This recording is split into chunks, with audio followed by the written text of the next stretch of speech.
let me go to Carolyn next. Carolyn Chiu has over 35 years of experience in engineering and project management of water and wastewater infrastructure. She is a licensed civil engineer with degrees from UC Berkeley and UCLA. She started her career at the San Francisco Public Utilities Commission as a process engineer at their water and wastewater treatment plants, and then transitioned to project management, where she leads large capital infrastructure projects from initiation, planning, environmental review, design, and construction. Currently, Carolyn is a senior project manager overseeing the $2.7 billion Southeast Plant Biosolids Digester Facilities project. She also holds a 24/7 job at home with her family, where she finds herself being managed by her 17 and 13-year-old daughters. Next, let's come to Jakira.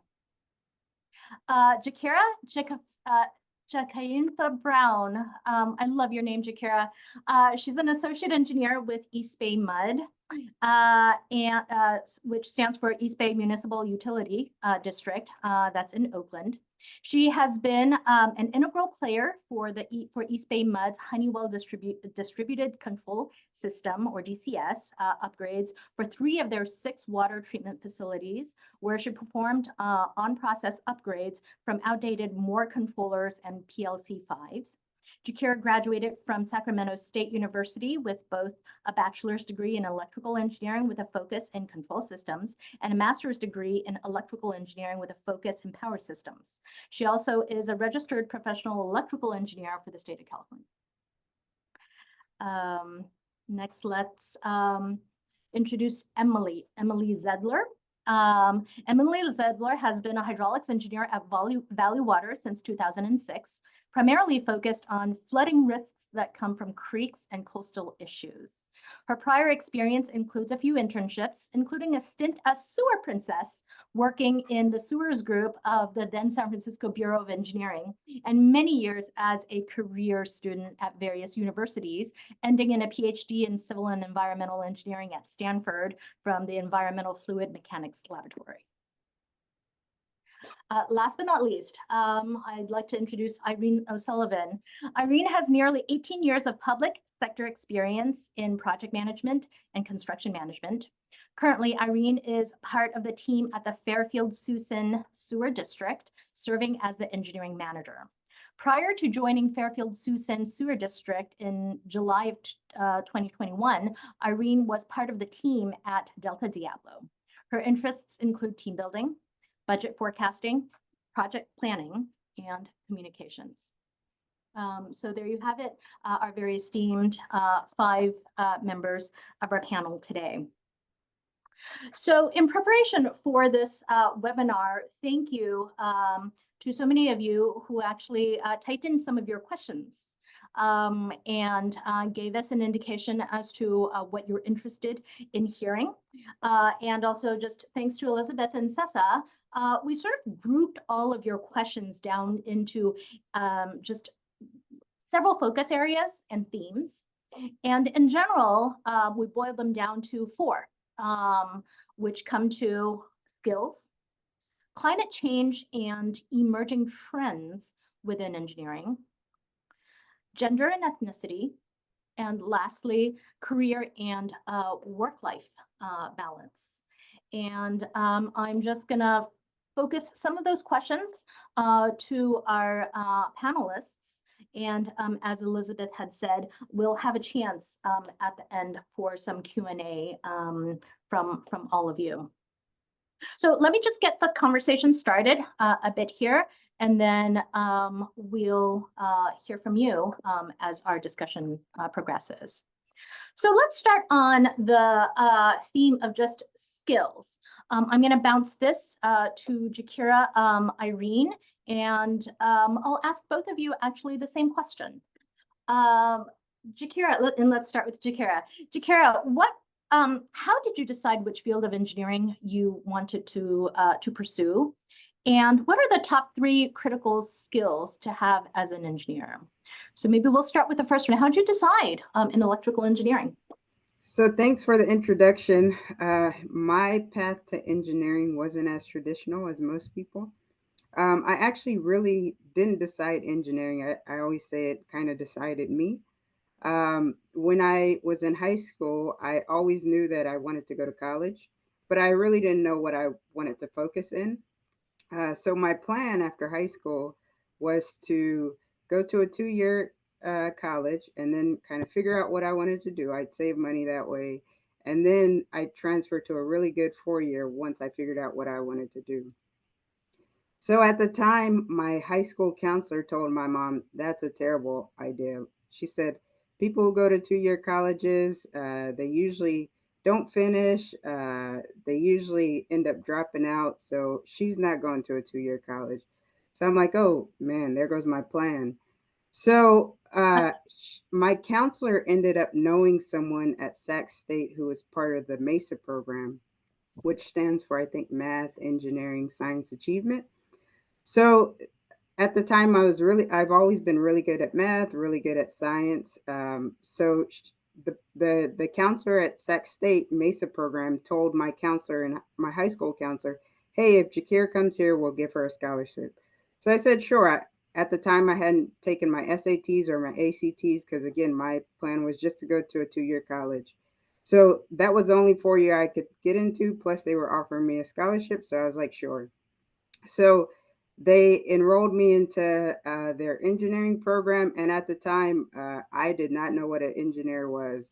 I probably went 3 years of being at Sac State, just kind of cluelessly going to these classes, attending these classes, still didn't know what engineering was. So I actually started out civil engineering. And then my friend, they were all telling me about how surveying was so hard. So I'm like, man, I can't do civil engineering. So I'm like, let me switch to electrical engineering, which now I'm like, that makes no sense. But yeah, at the time it did. So I didn't really know what I was doing. I was just kind of stumbling forward until maybe my junior year when I figured out what I was doing, figured out what I wanted to do, and kind of that was the path moving forward. So I think it's a really good example of why representation matters because looking back, had I known someone who looked like me, who, understood me, who could kind of guide me through this, I would have definitely not taken 6 years to graduate college, and I would have been on a better track. And I think I would have got to where I am now a lot faster and a lot sooner had I known someone or had somebody who I can kind of rely on to help me through the field of engineering. So that was kind of my pathway into engineering. That's fascinating. I love that last comment that you made. Um, Jakira, now that you know what what an engineer does, what would you say would be your top three critical skills to have? So, my top three skills, I'd say one would be communication. In the field of engineering, you would think that engineers don't talk a lot, but you actually do. You're always working on a project, you're always working on a team. So, being able to communicate things, people you're working with are not always engineers. So, making sure you're able to take very complex concepts and break them down to different audiences is very important, and you'll find that you communicate more than you think you ever will in the field of engineering. I'd say the second skill is probably adaptability. In the field of engineering, water, wastewater, people are going to change, projects are going to change. You may work on a project for 3 years, and then they say, "Hey, we don't have the funding, so scrap that project." The approaches we take to solve problems, they're going to change. The industry is going to change. The software, the tools that we're using, they're always changing.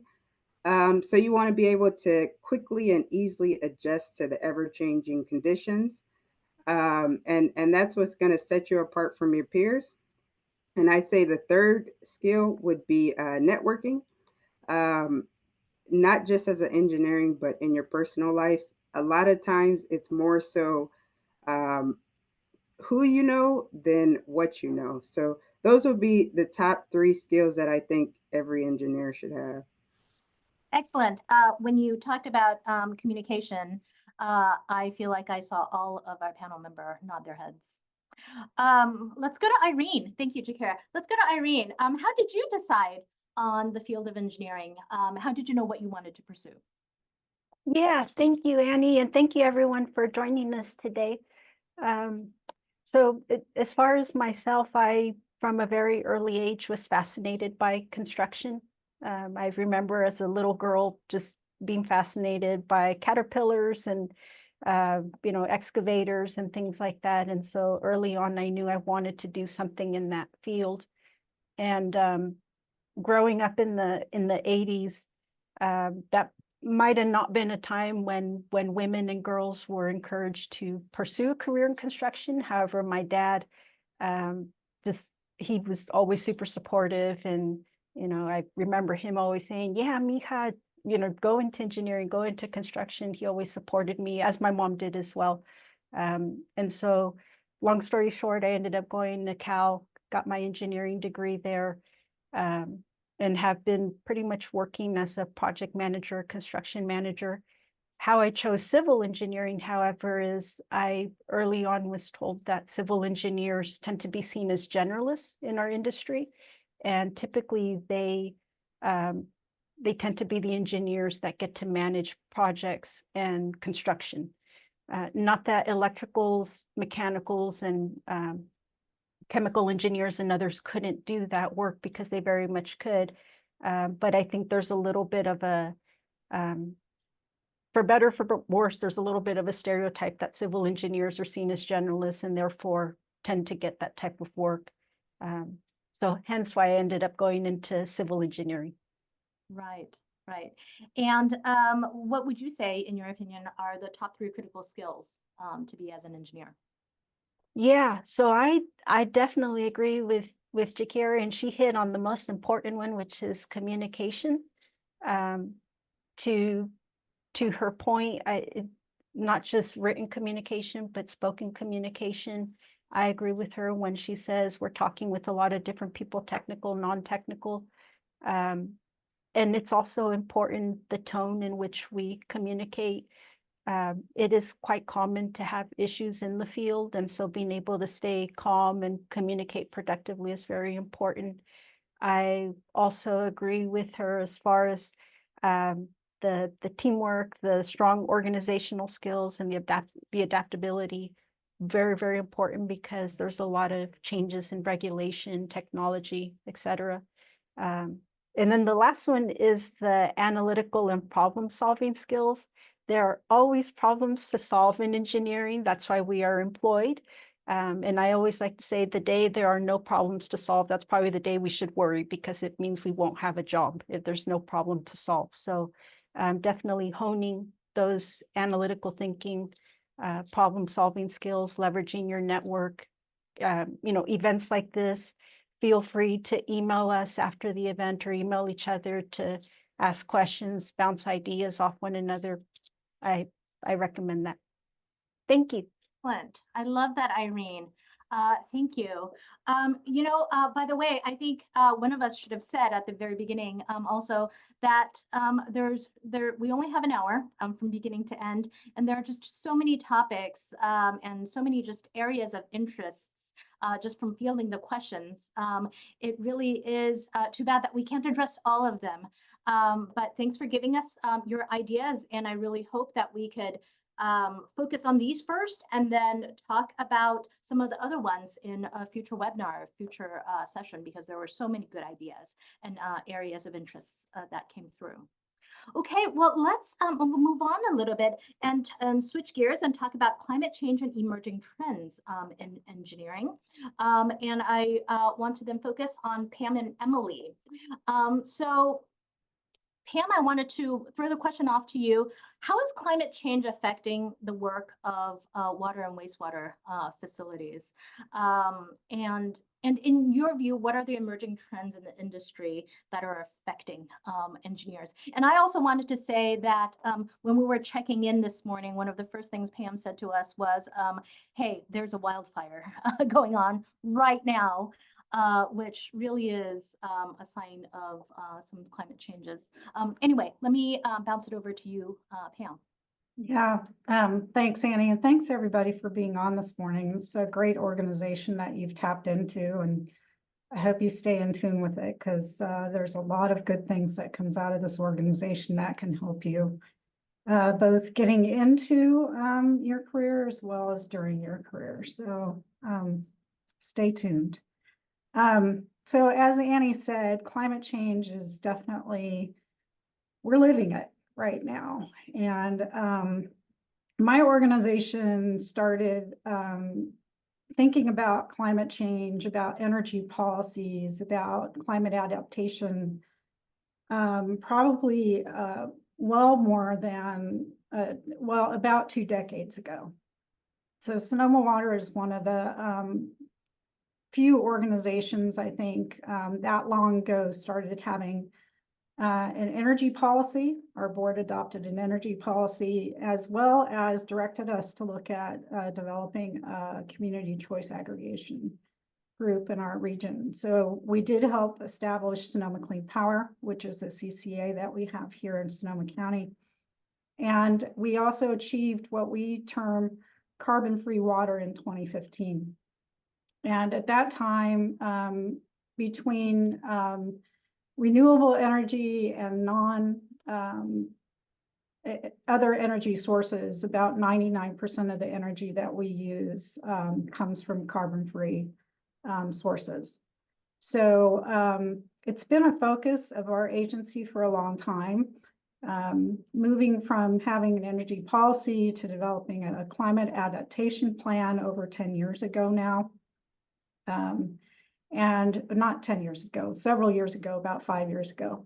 That plan has about 77 actions included in it that is supposed to help our utility be able to adapt to a changing climate. So for us, it's been 2 focuses. It's been a focus on both purchasing our power, and we're a very large power consumer, purchasing our power in a really appropriate way, as well as adapting to climate change. So we have many, many projects that are in progress that take climate adaptation into account.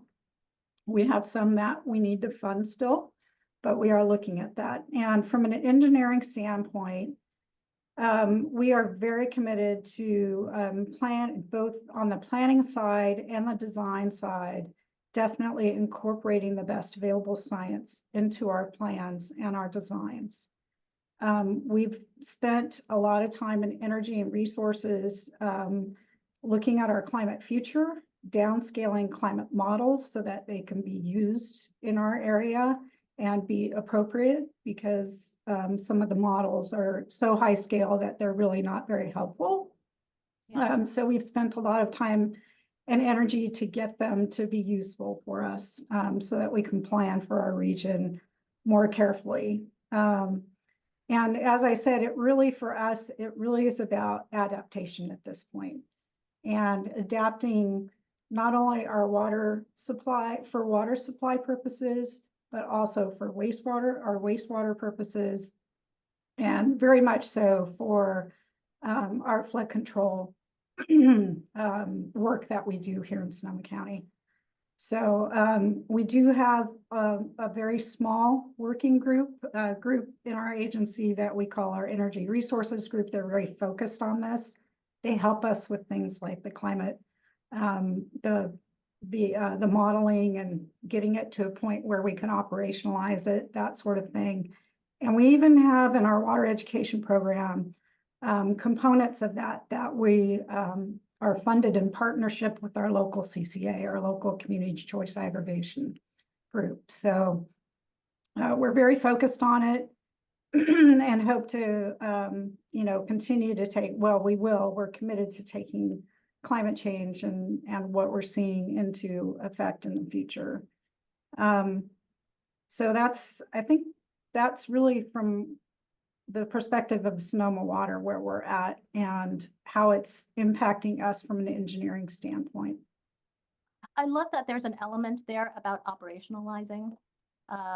Having 77 items on a plan is just a plan, but incorporating them into how you run that business, that is fascinating. And I love that there is a part about education as well. I don't know that every agency has that, and it's really thought-provoking for me to hear that there is an educational portion. I'm going to move on to Emily.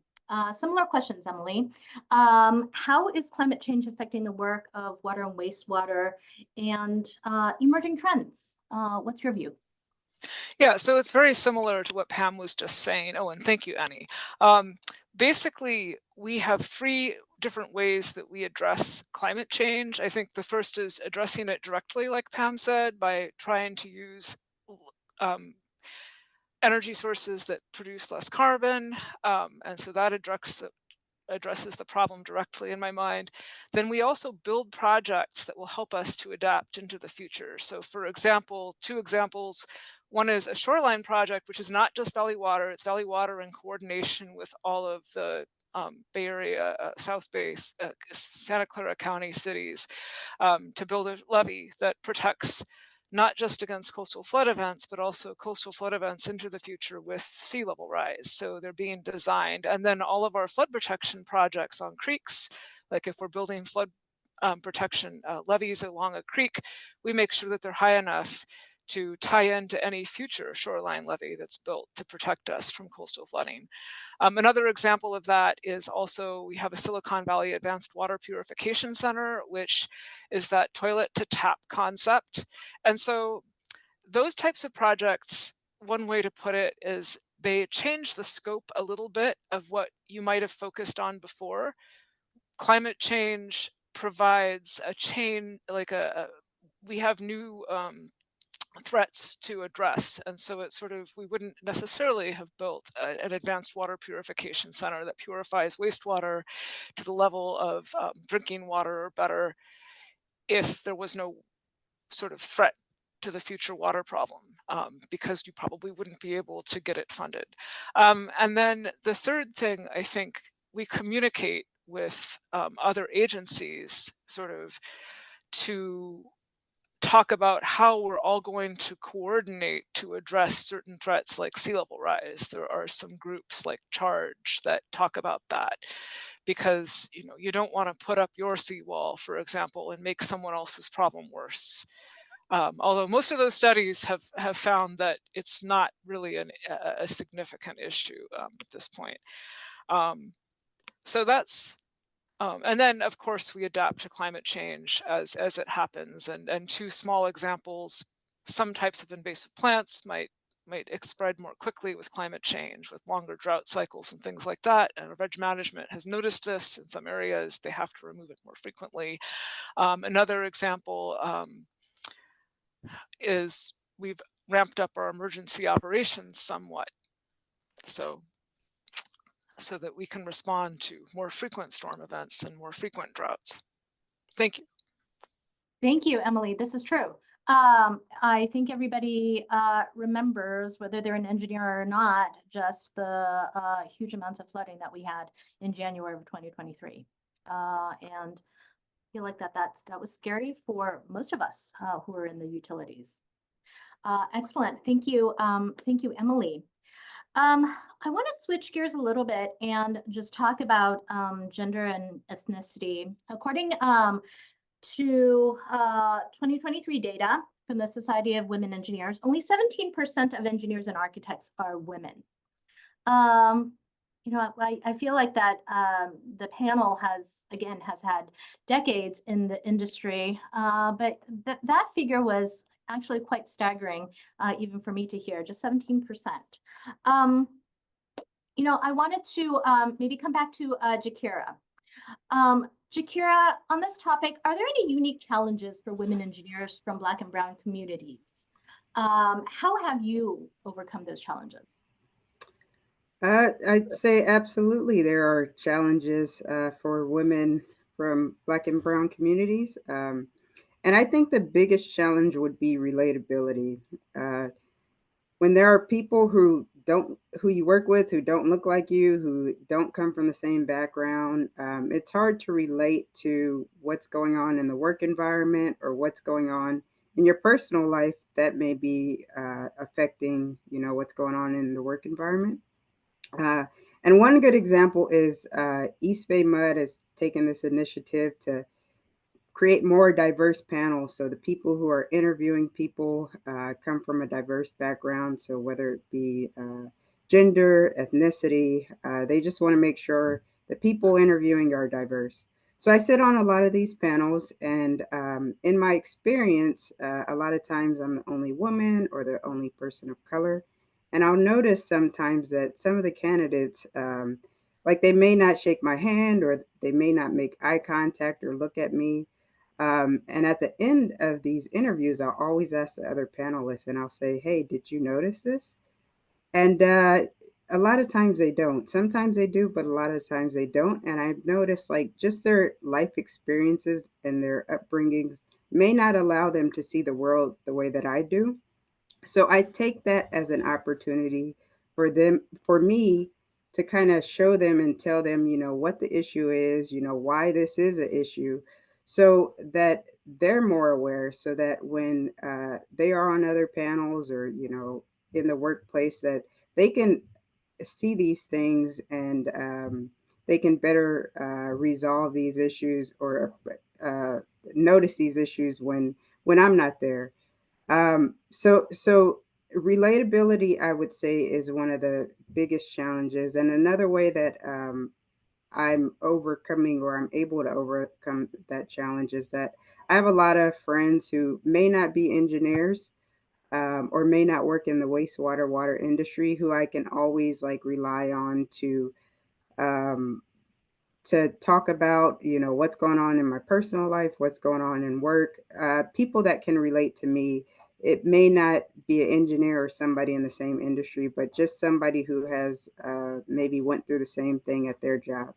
So that to me would be one of the biggest challenges that I encounter in this industry as a woman uh, of color. So. Wow, I really like what you said about that relatability. And I think that just as the panel members and I were talking in prepping for this session, I think Pam also said something to me that meant a lot, which is as many of us are women in the industry, we have a chance actually as we move up in our organizations and as we take on more responsibility, that we have an opportunity and chance to affect that and to influence that. And that was really meaningful. And Jakira, I'm glad that you have more and more opportunity to sit in on those panels and to bring a perspective that perhaps many others have not thought about before. Let's go to Carolyn. Carolyn, you're a mom. How do you do what you do? How do you balance the demands of being a mom and having a career? And what are maybe some best practices that that facilitated your career growth and work-life balance? Hi, everyone. Thanks, Annie. Yeah, I was going to say the demands of being a mom. It could be, this question can relate to if you're a dad, or now that we're at an age where we have elderly parents, like other demands outside of work. I think the first of all is to acknowledge and define what those demands are for you. Like what might be what I needed in terms of balance might be different from what you or other parents, or if you have, or whatever your support network is. But I also think, you need to take that time to define what those demands are with your at home with the family, but equally, you also have to acknowledge what your role in your job is in your agency or your company, right? You need to know where, what you do, right? And then articulate what that balance means to you. What does that look like? Is it working less than full time? Is it working not an 8-hour day? Is it working from home? And also be able to articulate and communicate that with your supervisor. Or if you're on a bigger project team, to acknowledge it, right? So people understand where you're coming from. I do think I was able to do it. And I have to preface that, I was an older parent. So by then I've been working 10, 15 years. So folks knew me, right? So I literally took 6 months off. And then when I finally came back, I only worked 3 days a week. And people were great about it, but I was able to keep it just because they saw that it still worked, right? that, you know, I think when I was working those 3 days, I probably worked the value of someone who worked 5 days. I was also, you know, more mindful to say, okay, this is important. I need to come in on my day off. Or, hey, I need to take this call at home. So from a, you know, from a coworker, from a project, it was still seamless. It wasn't, you know, I didn't adjust the schedule because I had other demands. So I think it's really trying to work with your organization, work with your people, know your project, right? If I was a person of 1 or 2 people who operated at the treatment plant, I do think it'd be hard pressed to say, hey, I only want to work half time. So it's really acknowledging, right, that your agency still needs to function, your group needs to function. And also being able to, you know, I think the theme here is kind of being flexible to adjust, right? Like, you know, my kids didn't stay babies forever. There was a point where I was able to come back more to work, but I still also, once again, was very mindful of my value, not just at work, but at home. Like I wanted to work not on Fridays, so I could at least take one day to take my kid to school. Or if you're, you know, a person that's looking over an older parent, it could be the day you do your doctor's appointments or whatever it is, right? And make that work. And I was able to incorporate it to the work style. And of course, here in the PUC, we did, before COVID, you know, we all had, you know, ability to do an alternate work schedule. So it just turned out, you know, I just kind of went with the flow of how our organization was functioning, and I was able to make it work. But I do want to caution, you gotta have to accept the consequences and the benefits, right? If you made a choice that you couldn't make the big meeting and other, you know, action items were made because you weren't there, you chose not, you know, because you had to. So you just kind of have to know, right? And acknowledge that there's totally benefits to balancing the, you know, the importance of a, you know, a home life and a career life, right? And I have to say, when I was doing it, I was probably one of the first, and it was only after the fact. And I think, Annie, you said the mention about precedents and just providing. It turned out a number of moms after me saw that what I did, and I was still able to become a senior PM and do what I did. They were like not afraid to ask. So I want to say that, you know, us as individuals, especially in women in leadership roles or not leadership roles, we have the ability to influence and inform just by being the first to ask and showing folks, whether it be our supervisors, that it works, right? That it works. And then your second part of the question was, you know, what best practices facilitated my career growth? I was going to say a lot of them were probably more attitudes and behaviors on my part that probably allowed me to have this flexible work schedule and excel in my career. And it was attitudes of, you know, I never say, hey, that's not my job. Right. I mean, it's so easy, you know, such a, or I never say, hey, that's not my fault, especially when there's a huge project, you know, a problem like an overrun, a budget overrun, a schedule. I never come in and say, well, that's not my problem. That's her fault. Oh, that's not my department. I do think, you know, especially when you get up in your career, or even just if you're just one of the staff people, we all have an ability to change the situation, you know, right? Whether it's like supporting somebody else or asking questions or coming to a meeting or just sharing. So those are kind of the things that kind of just kind of that mantra that you kind of bring to the table when you show up at work. The other thing I also want to throw out there was kind of that continuous improvement, not just of, you know, I think we talked about, you know, yes, it's only so many ways to dig a hole, but I think someone also mentioned like there's changing policies, changing, you know, financial structures. I do think it's also that ability to adapt so that we could still achieve the same milestone, the same end goal, but figuring out how to do it, given that the processes are changing, the people are changing, the leadership styles are changing. So that's kind of where just us having that ability to continuously improve as individuals. Sometimes that's a self-awareness thing, right? It's basically knowing that as individuals, we have an ability to really pivot, source, you know, behaviors by just having, you know, what's that saying? Like one person doing it, then you notice that other people are doing it as well. So it kind of starts with you, and that continuous self-improvement is really what I think are some of the practices that really have helped me, no matter what the job turned out to be, whether I'm in the field or doing a more of in front of a commission. It's really having that attitude of being part of that collaboration. And it's, you know, like I said, it's things that apply at home, apply at work as well. Right. I love that. I've known Carolyn for probably about 20 years now or so. And that is definitely one thing that I learned from you, Carolyn, when I was a project manager as well, that there was that as project managers, we really never said no. Like if something was falling through the crack, then it did seem like that it was the project manager's, job to pick it up. And I loved what you said about just leadership. That leadership style is very you as well. That not to be afraid to be the first one to ask. And certainly, I have to say, especially earlier in my career as a female engineer, that wasn't always easy to do. Depends on the environment as well. Thank you so much for that response. I'm just watching the time, and I just want to be, I want to make sure that we have a little time to go to our Q&As. So I'm going to work through the career and work-life balance bit quickly. I'm going to come back to Pam. Pam, what have been the key factors in your professional success? You're the assistant general manager where you are. Who are the individuals along the way who helped guide your career, and what made an impact to you professionally? So I was very fortunate. I have to admit that I work at an organization where we do a lot of different things. So we do water supply, we do wastewater services. We also provide flood control services in Sonoma County.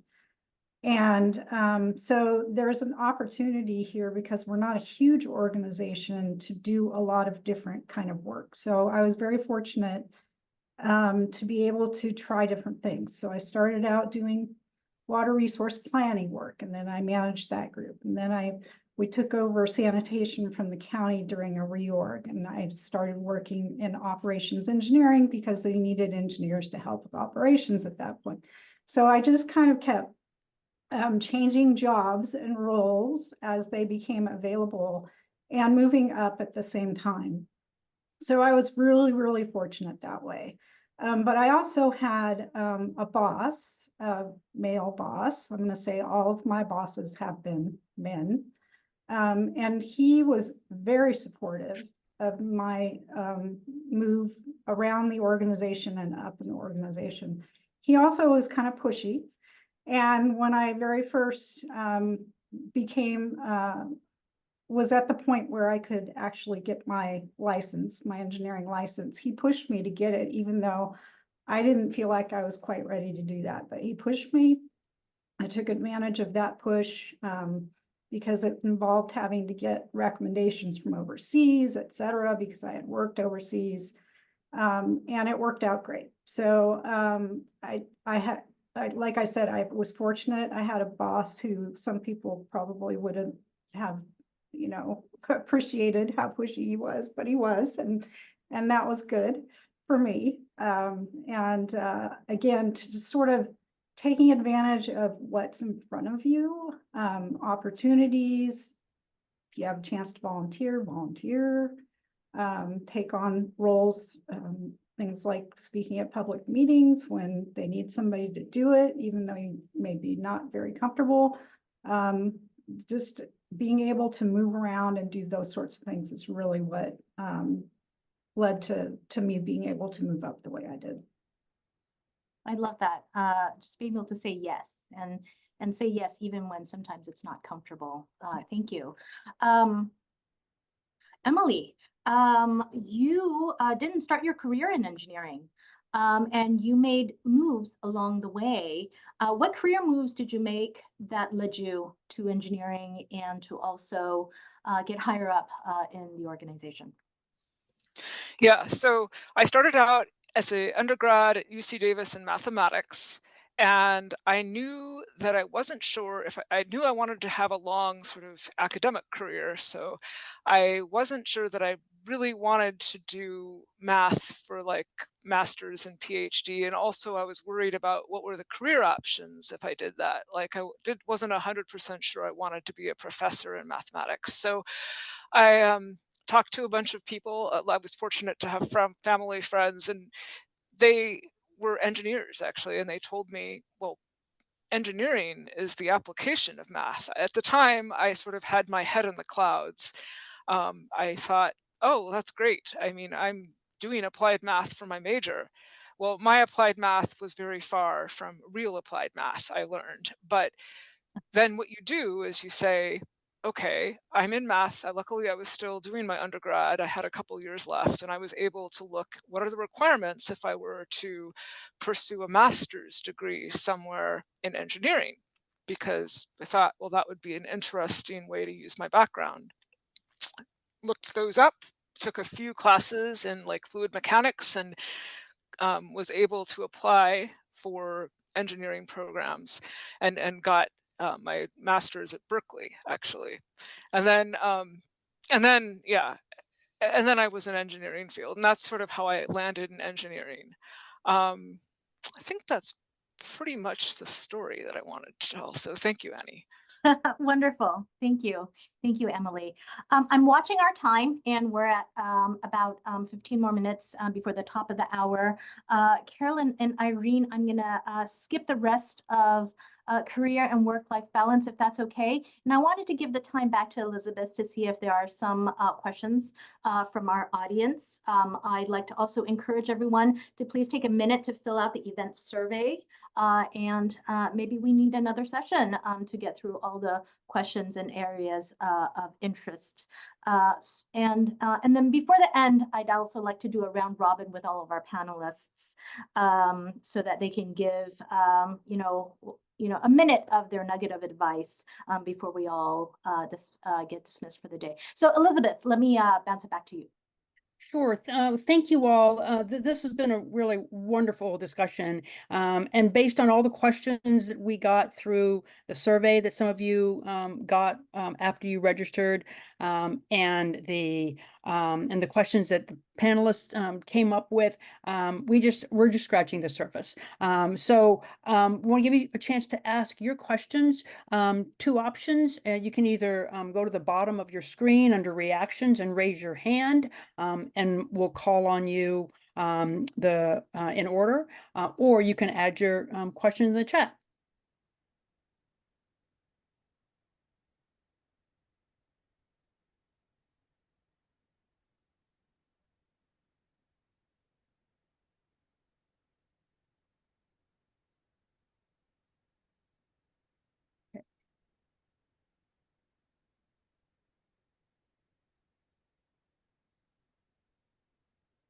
Well, to get our creative juices flowing, and we'll look for your question in the chat. I kind of have one. I've observed that most of our panelists are clearly in the public sector.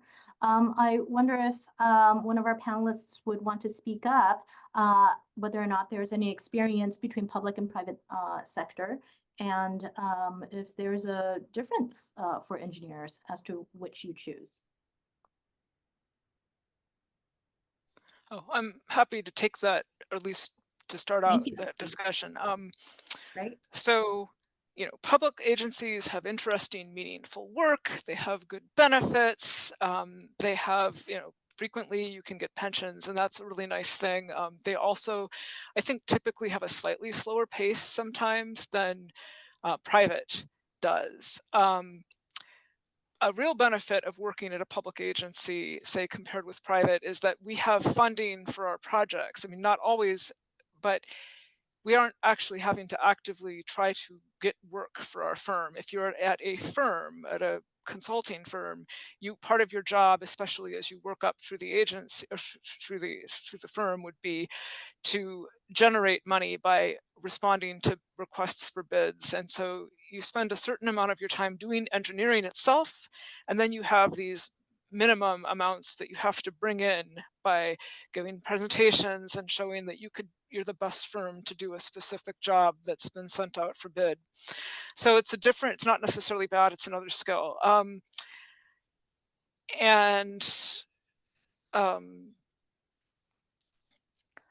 So there's a couple other sort of key differences. I think that we are all city and county employees. We are all disaster service workers. That's not necessarily a negative. It's just something to know. So I think, yeah, I think that working at public agencies has been very good for me, just in general, and great coworkers, interesting work. I love that. Thank you for that response. Others who would like to chime in about public versus private? And again, we love your questions if you want to put them in the chat.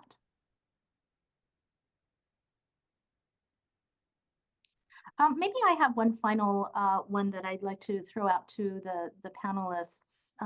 You know, sometimes we're being asked to just do more with less, and it feels like that in engineering, in water, wastewater, a lot of just regulatory rules are coming up.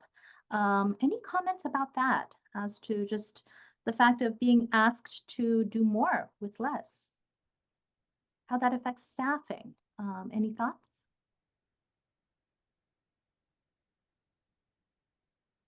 Well, I can add something. I mean, Annie, as you know, for the SFPUC, right, we have aging infrastructure, but not a lot of money, right? Because we're all on rates or bonds. So I do think there is that kind of an adaptation, right? That does take a team of folks to really start like doing that integrated planning, get that good value, because we are driven by regulatory, especially new ones coming up the pipeline, no pun intended, of how do we get there, right? I do think, you know, sometimes folks think action is when they start seeing, you know, the hole being dug in the ground, you know, it's the site prep.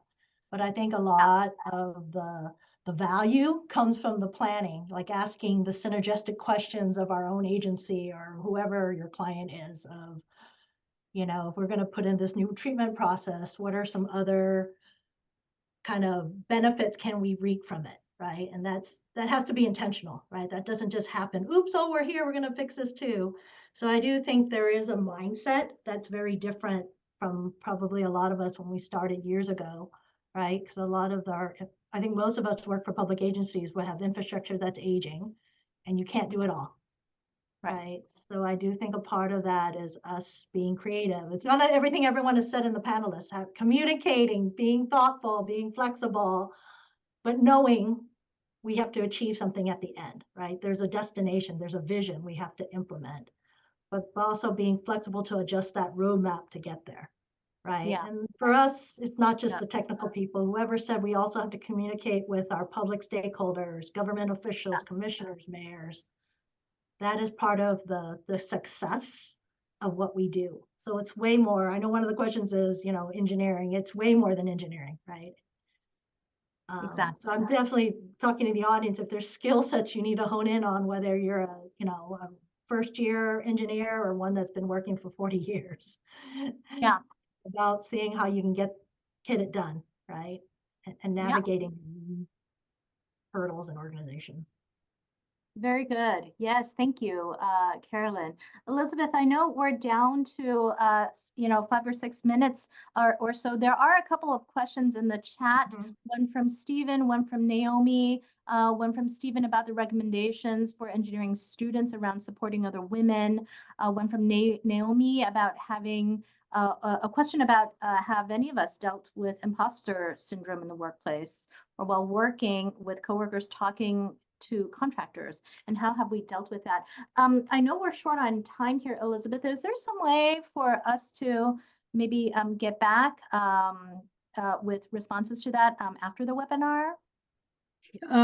Sure. And in fact, maybe that's one thing, Annie, that the panelists can address as part of the debrief. We can come up with some responses to these questions that are in the chat. I'd also like to suggest we're going to put the panelists' names and their emails in the chat. I've also in the chat showed the link to the BAYWORK website where we have resources from past events. It'll take a week or two for the recording to get up on the website, but when it does, it'll be at this link. And when we do have it ready on the website, we'll send everybody who registered for this event that link so you can access the recording. Excellent. Thanks for that information, Elizabeth. I wanted to do one quick lightning round, literally 1 minute per person to each of our panelists with this final question. What is one final piece of advice you would like to share? So one final piece of advice you would like to share with the audience. And I'm going to go down in the order of Pam, Carolyn, Jakira, Emily, and Irene, in that order. Let's start with Pam. So a piece of advice, try it.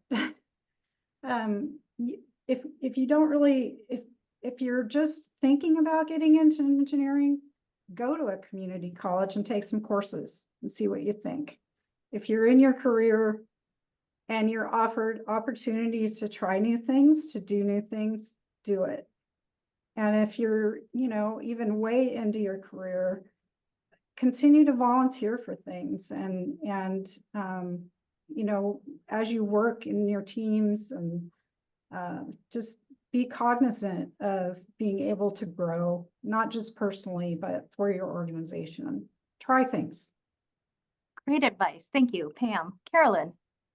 Yeah, and I think, as we talked about doing all this thing, doing multiple things, one thing I want to leave everyone is to not just do, but think about who you as an individual are going to be while you're doing all these things, meaning, be accountable, be responsible, have integrity, right? And then also, be present, right? If you're, to be focused to the job at hand. I think those are things that we sometimes get lost because we have so many things to do.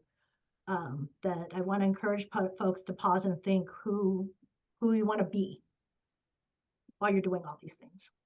I love it. Thank you, Carolyn. Jakira. My one piece of advice would be that the one thing or the things that make you unique are the very reason why your company or, if you're in school, your school needs you. So that's your edge. It's the unique perspective that you bring to your industry. And I found that in my own experience that I've benefited most and my career has excelled the most when I'm in these rooms where I'm either the only woman or the only person of color or both. So my advice would be to always strive to be in places where you stand out. I love that. Thank you, Jakira. Emily. Hard to follow that one, but this is mostly aimed at younger people. If you have trouble with public speaking, I highly recommend considering taking a public speaking course. I did that and it made a big difference for me. Thank you. I second that. Thank you, Emily. Irene. Yeah, along the theme that everyone is been talking about, if you don't know where to start, I highly recommend starting with visualization exercises.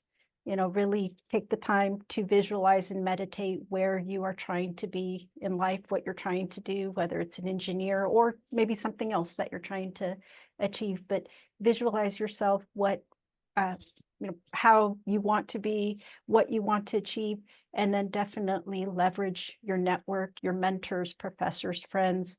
Again, we are offering our emails. Please contact us to brainstorm ideas. We're always happy to help. Thank you. Thank you, Irene. All right, Elizabeth, let me give it back to you for the conclusion. And I'm going to add one more suggestion, although I'm not an engineer, but BAYWORK has launched this last year a cross-agency mentorship program. It's called CAMP. And Sessa, maybe you can put the link to the CAMP site where you can register. This is a mentorship program. So this is for whether you want to be a mentor or you're looking to find a mentor in the industry. This would be a great place to start, especially if you're interested in the water and wastewater industry. So Sessa will pull that up. We'll put that link in the chat. Check that out. I will. So I want to just close by thanking Annie and the panelists for their contributions today.